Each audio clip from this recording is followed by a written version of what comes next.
Una gente que esté en disciplina en la iglesia y se haya arrepentido de sus pecados, aunque esté en disciplina, si viene Cristo se va o se queda, ¿no? Una mujer que no se haya casado dentro de una iglesia y no se le dé oportunidad porque no está apta para subirse en el púlpito, si Cristo viene, se va o se queda. Una gente que no haya sido bautizada en agua en la iglesia, no está apto para tomar el púlpito, si Cristo viene y está en comunión, se va o se queda. Hay muchas cosas que nosotros tenemos que aprender a juzgar con la misericordia y el amor y conocer cuál es el plan y cuál es el propósito de Dios y dejar de juzgar por la apariencia barata, por lo que ven nuestros ojos y dejarnos guiar por la revelación del Espíritu Santo de Dios.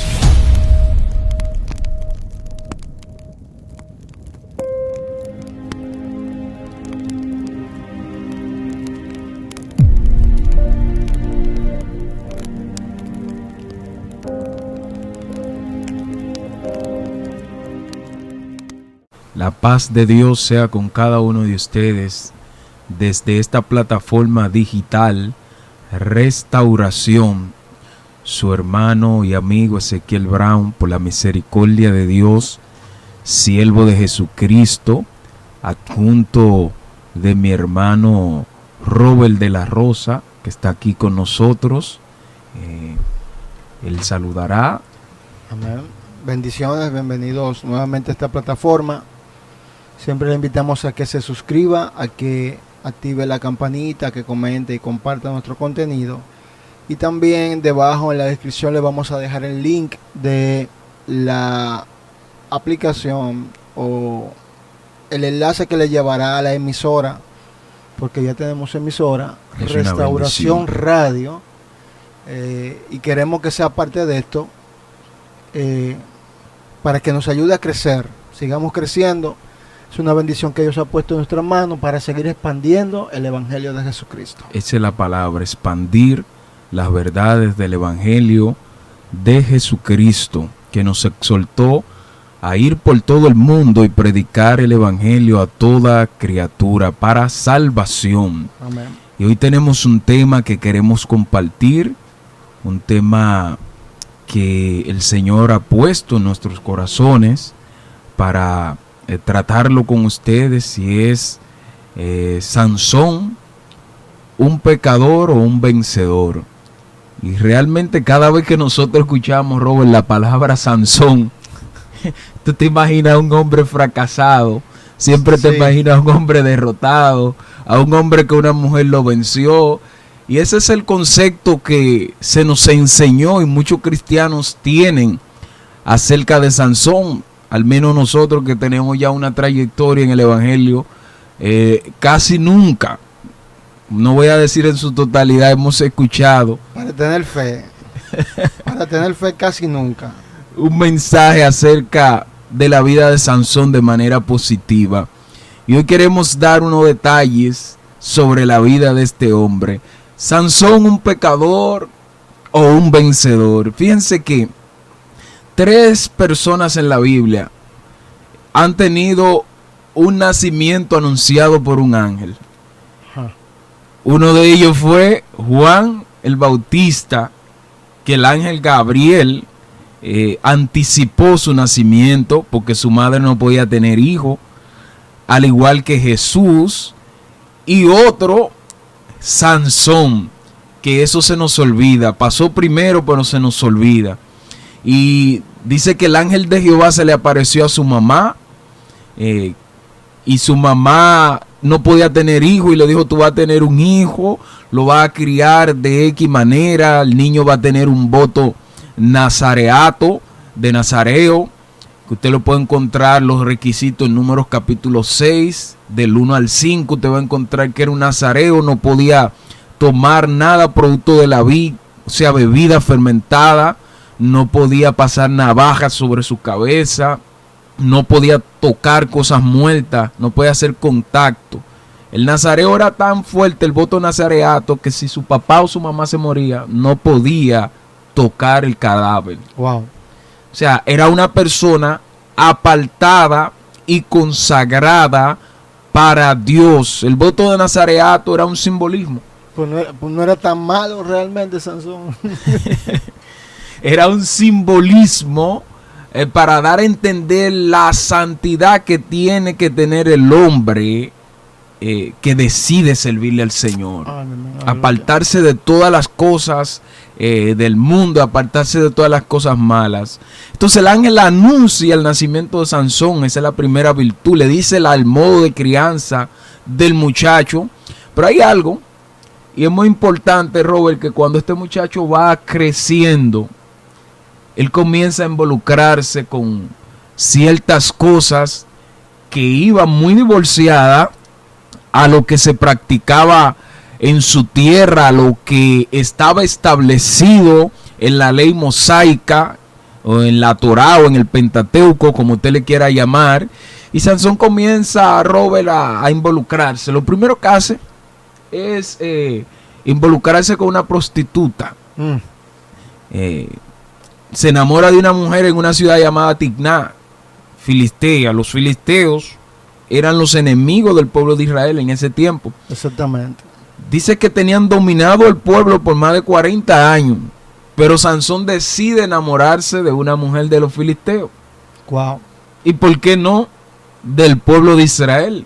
O sea, su primera interacción con una mujer no fue con la gente de su tierra, ni de su parentela, sí, sino que se fija en el enemigo. Su mirada fue fija al enemigo.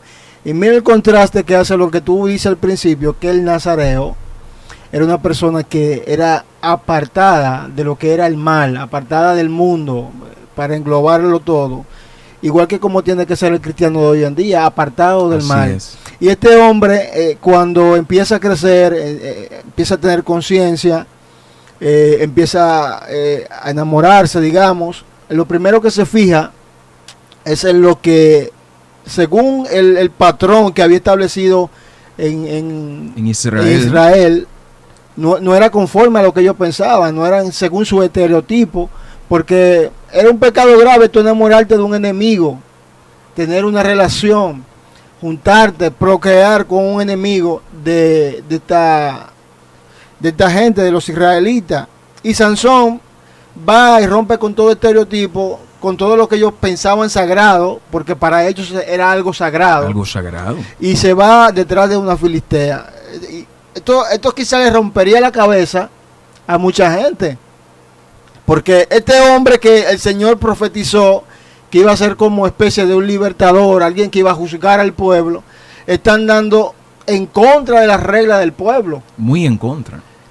Pero, ¿qué pasa si lo que el hombre está haciendo, en vez de ir en contra de las reglas del pueblo, o ir en contra de las reglas del pueblo, pero no van en contra de la regla o las leyes de Dios? Eso es lo que pasa hoy en día. Tenemos un estereotipo, tenemos un patrón, que humanamente si tú no sigues ese patrón, tú no eres salvo, tú no eres apto para la salvación. Y sin embargo, cuando ese patrón, ese formato, quizás Dios lo analiza, la voluntad de Dios está muy divorciada. Porque, óyeme, Sansón va por el camino y se encuentra con un león y lo mata. Pero al cabo de unos días pasa y en el cadáver del león había un panal de miel. Y él come y le da a su papá y a su mamá. Era prohibido que un nazareo tocara cosa inmunda. Wow. Y Sansón no solamente la toca, come. Ven cómo va rompiendo el patrón y los formatos. Pero aparte de esta mujer que Sansón quiso tomar por mujer, que no se le dio, se la dieron a un amigo de él y él hizo un desastre. Celoso. Más adelante entonces vemos que él se enamora de una prostituta. Y él se llega a ella y lo estaban esperando ahí.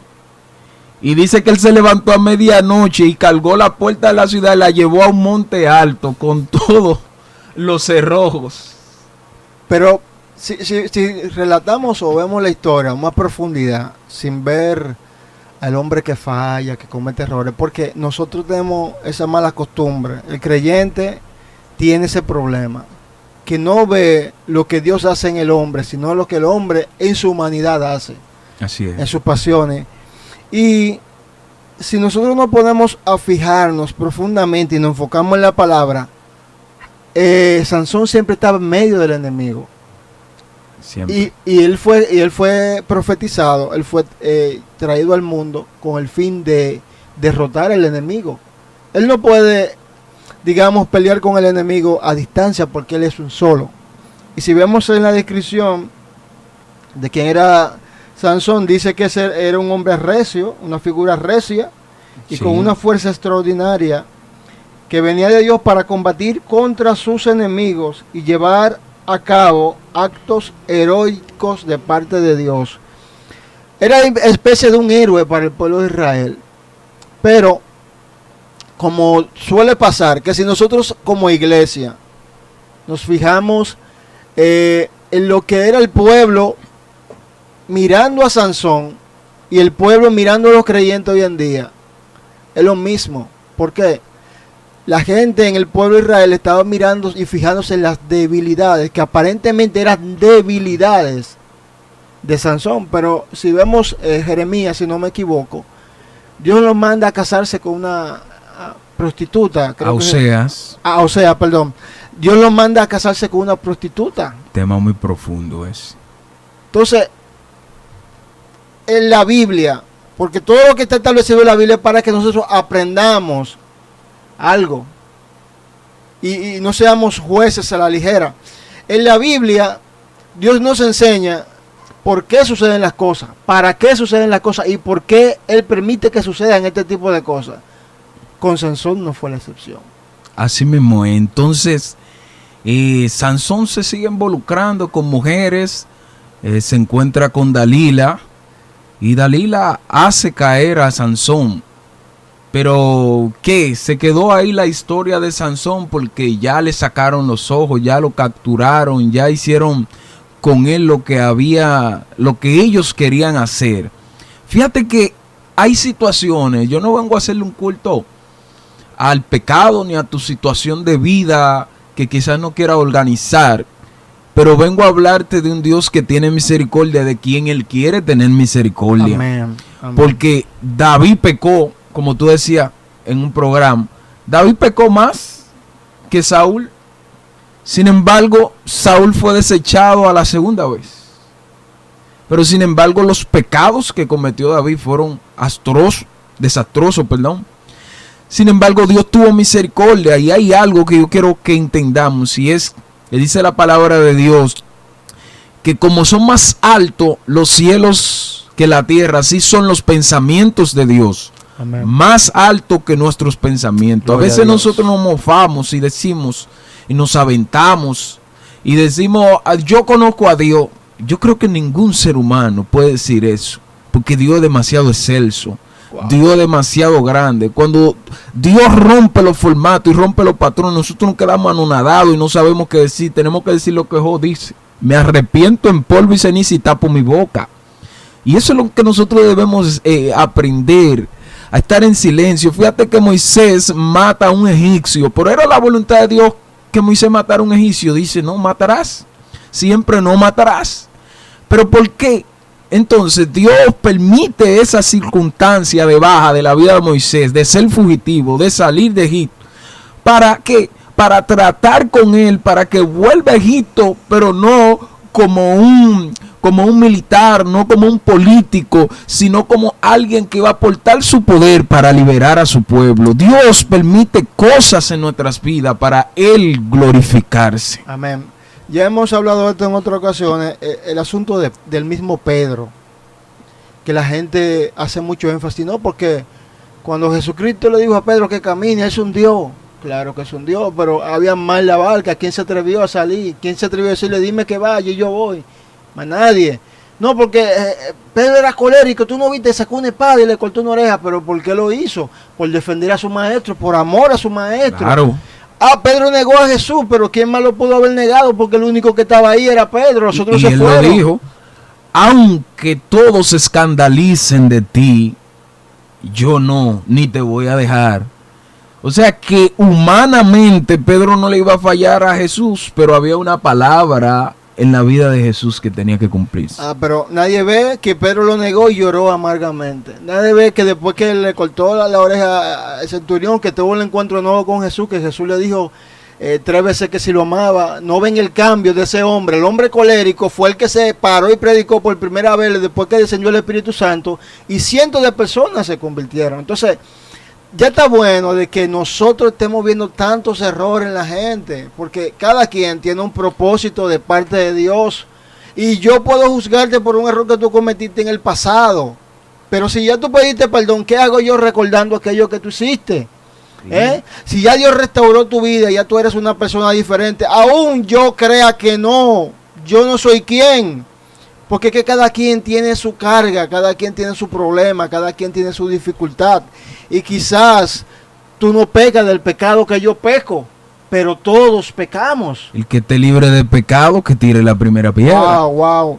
Y eso era lo que pasaba justamente con los padres, los mismos padres de Sansón, que le hacían el señalamiento que no hay mujeres en los hijos de Israel, que tú tienes que estar buscando por otro lado.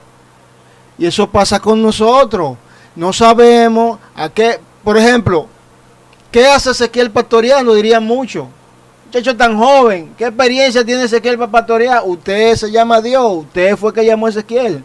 Así es. ¿Qué hacen esta gente levantando una plataforma? Bueno, cada quien está buscando de Dios y cada quien tiene un encuentro con Dios, mi hermano. Así mismo es. Entonces, Sansón, más que ser la persona más juzgada en nuestra prédica, tiene que ser objeto de aprendizaje para cada uno de nosotros.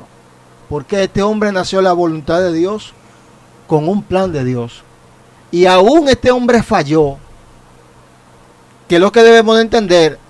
Así como David falló, y esta falta no le sirvió de obstáculo a David para seguir buscando, anhelar ansiosamente y hambrientamente la presencia de Dios.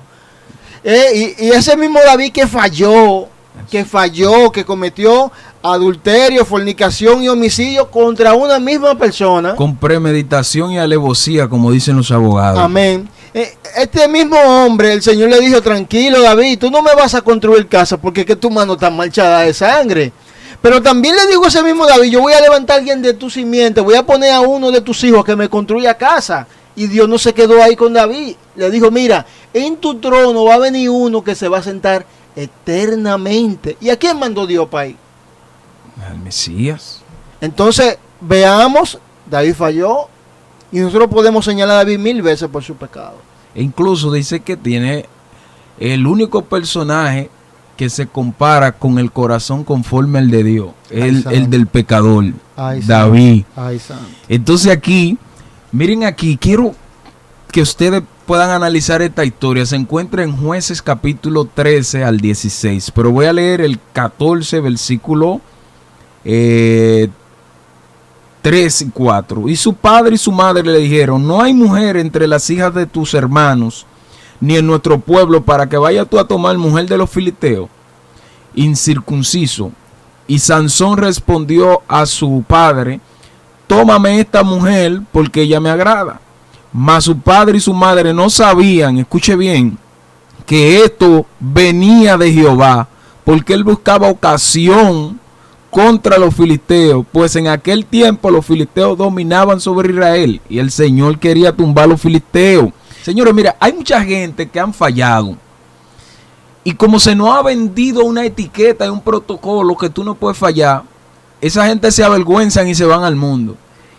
Y es increíble que cuando una gente falla en nuestra iglesia, en vez de tener una posición de restaurarla y levantarle la mano siempre y cuando se deje, nosotros entonces vivimos enjuiciándola y tenemos una actitud farisaica. Ya no nos reunimos con él porque él falló. No nos vamos a reunir con él porque él está en pecado. No le vamos a dar oportunidad porque ese hombre no está apto. No vamos a hacer aquello, y vivimos un sinnúmero de juicios. Ahora, una gente que esté en disciplina en la iglesia y se haya arrepentido de sus pecados, aunque esté en disciplina, si viene Cristo, ¿se va o se queda? No me lo responda, usted se lo responde a usted. Dios del cielo. Una mujer que no se haya casado dentro de una iglesia y no se le dé oportunidad porque no está apta para subirse en el púlpito, si Cristo viene, ¿se va o se queda? Una gente que no haya sido bautizada en agua en la iglesia, no está apto para tomar el púlpito, si Cristo viene y está en comunión, ¿se va o se queda? Santo Entonces, hay muchas cosas que nosotros tenemos que aprender a juzgar con la misericordia y el amor y conocer cuál es el plan y cuál es el propósito de Dios y dejar de juzgar por la apariencia barata, por lo que ven nuestros ojos y dejarnos guiar por la revelación del Espíritu Santo de orar como oró Eliseo. Padre, ábrele los ojos a este criado para que vea que más son los que están con nosotros que los que están en nuestra contra. ¿Sabes cuál es el problema? Es que me dieron a guardar mi viña y mi viña yo no guardé. Ahí está la problemática. Hay gente que vive orando para que el Señor le revele la vida de Ezequiel. Pero no le oran a Dios para que Dios le revele su propia vida. Así es. Hay gente que vive orando por el pecado ajeno y no oran por el pecado suyo. Poderosa palabra. Hay gente que vive pendiente de que si tú te caíste o te levantaste, mi hermano, ahí está la problemática. Ahí está la problemática. ¿Cuál es el plan de Dios? No te fijes, ¿cuál es el plan de Dios con la vida de fulano? Fíjate cuál es el plan de Dios con tu vida. Y cuando tú aprendas cuál es el plan de Dios con tu vida, tú vas a entender. Tú no tienes que saber cuál es el plan del otro. Tú vas a entender cuál es el plan del otro. ¿Sabe por qué? Porque cuando nosotros entendemos la voluntad de Dios sobre nuestra vida, entendemos que si alguien en este campo de batalla cae, no es para pasarle por encima, es para levantarlo, sanar sus heridas y seguir juntos en esta batalla. Así es. Porque mientras más nos juntamos en esta batalla, en esta guerra, que muchos viven hablando de guerra y no entienden lo que es una guerra no se pelea solo, una batalla no se pelea solo. Y mientras más peleamos en esta batalla, más fácil es la victoria. Amén. Porque cuando tú te sientes débil y yo en vez de señalarte me pongo a orar por ti, tú recibes fortaleza. Pero si tú te sientes débil y yo en vez de orar por ti me pongo a señalarte, tú lo que vas a hacer es que te ves para el mundo. Es más fácil el espíritu de crítica. Wow. Es más fácil. Wow. Entonces, cuando tú te acostumbras a señalar, ya a ti se te olvida orar. Ya a ti se te olvida porque es más fácil. Y es como dice ahí, ellos están criticando a Sansón por el asunto, pero es que dice el verso 4, ellos no sabían que eso era plan de Dios. Sí, y ahí es que está el detalle con nosotros, cuando desconocemos el plan de Dios, mi hermano Ezequiel, cuando la gente desconoce el plan de Dios, corre un peligro grave. Cayó ese hombre. Y eso, yo sabía, eso yo lo sabía, yo no lo quería decir. Incluso hay gente que hablan tantas mentiras en los púlpitos. Dios me lo había revelado, y porque tú no lo anticipaste. Dios me lo había revelado, yo lo vi, yo me quedé callado. Entonces, si el atalaya no da el mensaje, la sangre va por la cabeza tuya. Entonces, aquí Sansón cae, Robert. Dalila aparentemente ganó el diablo, lo derrotó el diablo. Le sacan los ojos al hombre de Dios, el espíritu de Jehová se aparta de él, ya no tiene la misma fuerza, rompen el voto de nazareato, le cortan los cabellos, lo encierran en la cárcel, lo ponen a moler en un molino, están celebrando ante sus dioses, los filisteos. Entonces hay algo que ocurre y es que cuando tú te humillas delante de Dios, tú recibes el perdón. Sansón se humilla y le dice: Señor, estoy aquí. Yo necesito ser restaurado, necesito vencer a estos enemigos. Y dice la palabra de Dios que el espíritu vuelve sobre Sansón. Y cuando pide que lo apoyen en la columna del templo, dice que el espíritu de Dios vino y tumbó las columnas. Y dice que más fueron los que él mató, aunque murió ahí mismo, que en toda su vida de ministerio. O sea que Sansón, yo veo en la vida de Sansón, su nombre significa sol naciente, sol que iba a alumbrar a Israel en medio de una derrota filistea. Amén. Pero también yo veo en la vida de Sansón un prototipo de Cristo. ¿Qué es un prototipo? Es un producto pequeño del que se va a fabricar una muestra. Y Sansón con su muerte tuvo más efecto en su ministerio que en su vida. Cristo con su muerte entonces causa un gran efecto en la humanidad porque salva, libera. Eso pasó con Sansón. Con su muerte liberó a su pueblo del yugo de los filisteos, cuando muchos pensaron que él había fracasado, cuando muchos pensaron que él no se iba a levantar. Y le estoy hablando a una persona que quizás lo derrotó aparentemente el enemigo, se encuentra derribado, tiene vergüenza, muchos señalamientos porque no hizo las cosas como estaban en el protocolo. Te digo algo, humíllate porque Jehová te levanta. Y hay algo ahí. Hay algo ahí en esa enseñanza. El nazarenato de Sansón era un pacto con Dios, el cual fue roto cuando Dalila le cortó los cabellos a Sansón. Así es.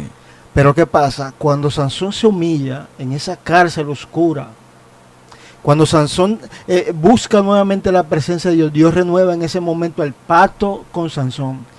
Que hay gente que yo no sé si usted entiende que el pacto se ha roto, pero el Señor es un Dios de pacto que renueva el pacto y que cuando el pacto se rompe o se destruye, le hace un pacto nuevo con el hombre. El caso es que Dios siempre busca la manera para que nosotros podamos acceder a Él.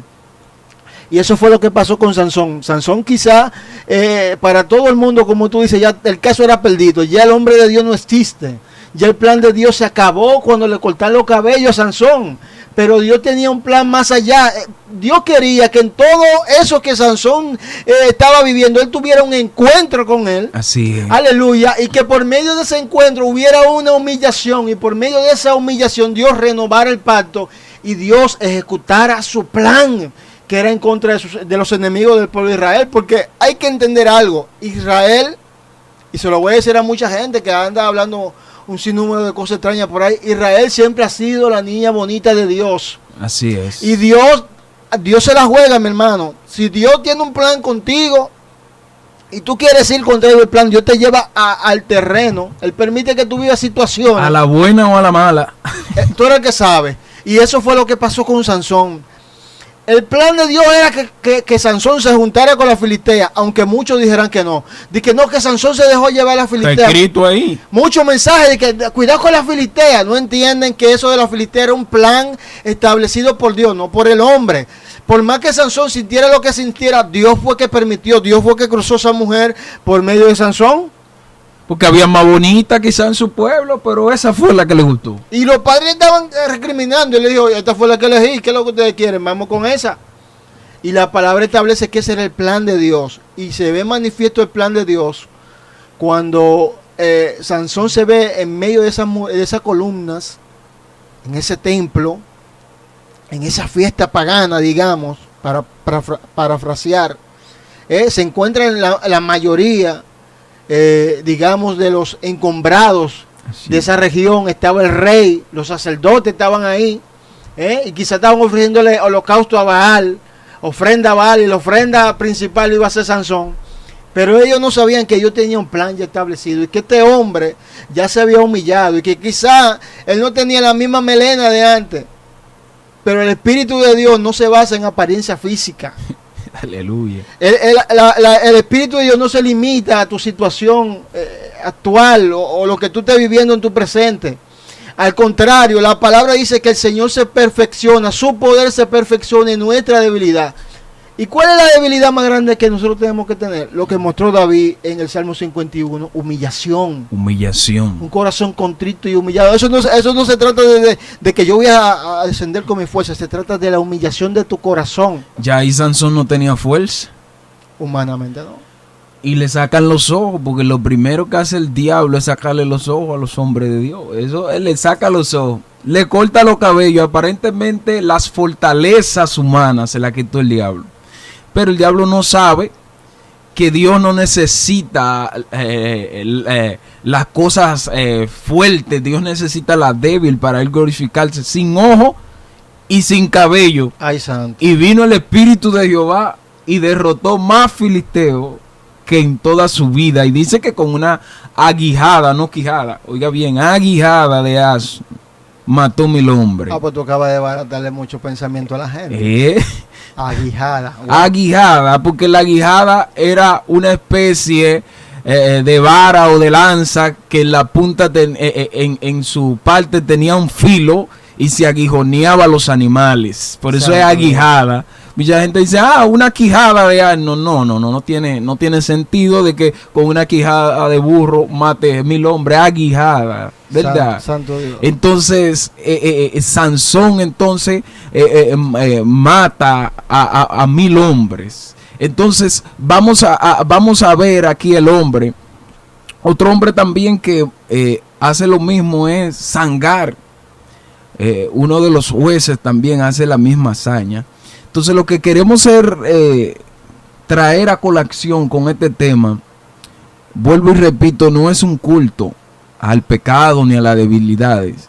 Lo que traemos es un culto al Dios que restaura, al Dios que levanta, gloria a Dios, al Dios que te dice, aunque todos te hayan dejado, yo puedo comenzar contigo. Amén. Al Dios que te dice, ven a mí con tus errores y yo te voy a hacer grandes proezas contigo y con tu vida. A manera de conclusión, mi hermano Robert culminará este tema. Yo creo que es hora de que nosotros nos levantemos como entes restauradores. Escucha la palabra restauración, que es como reconstruir, hacer de nuevo. En vez de nosotros estar pisoteando, señalando, y yo critico mucho esto, que nosotros cuando una persona se descarria decimos, yo sabía que se iba a descarriar. Si tú sabías que se iba a descarriar, ¿por qué no fuiste y le diste la fuerza? Sí. Porque el problema que tenemos es que nosotros dejamos que se descarrien para después estar haciendo culto para descarriado. Esto no debe funcionar así. Es hora de que nosotros veamos que cada persona que hay aquí en la tierra, el drogadicta, la prostituta, aquel que usted ve como un loco en la calle, estos sucios, todas esas personas tienen un propósito por el cual viven en la tierra. Y están aquí en la tierra por ese propósito. Si no, muchos locos de los que están por ahí estuvieran muertos porque esa gente bebe agua de zanja, comen basura. Y eso no es nada saludable. Pero están vivos porque hay un propósito de Dios. Entonces, si todas esas personas están vivas, es lo que como cristiano, como creyente, nos tiene que hacer entender que todo el que está aquí necesita una oportunidad. Y no seas tú el que le niega la oportunidad a la gente por tú creer que tú conoces de Dios o conoces a Dios. Tú no sabes cómo Dios opera. Tú no sabes cómo Dios actúa. Porque si Dios actúa de una manera en tu pecado, en tu debilidad, no tiene que actuar de la misma manera que en el mío. Bendito sea el nombre del Señor. Y algo que dijo nuestro hermano Ezequiel, ya para concluir, que lo voy a traer a colación. Dios tiene algo muy particular, que si usted estudia la Biblia, si la estudia, no simplemente la lee, y ve la historia, Dios tiende a no trabajar con ventaja. A Dios le encanta cuando tú no tienes ventaja, cuando tú te ves acorralado y tú tienes que clamar a Él para Él manifestarse. Así mismo es. Y finalmente, y me excusan porque me gusta dejar los términos claros, Sansón con una quijada y Sangar con una aguijada. Busquen ese ahí en Jueces capítulo 2 y Jueces capítulo 14, por ahí 15, y léanse la historia completa de Sansón del 13 al 16 de Jueces. Dios me le bendiga, Dios le guarde y será hasta la próxima. No olvide suscribirse, recuerde el link de la emisora está debajo de la descripción de este video. Muchas bendiciones, será hasta la próxima. Amén.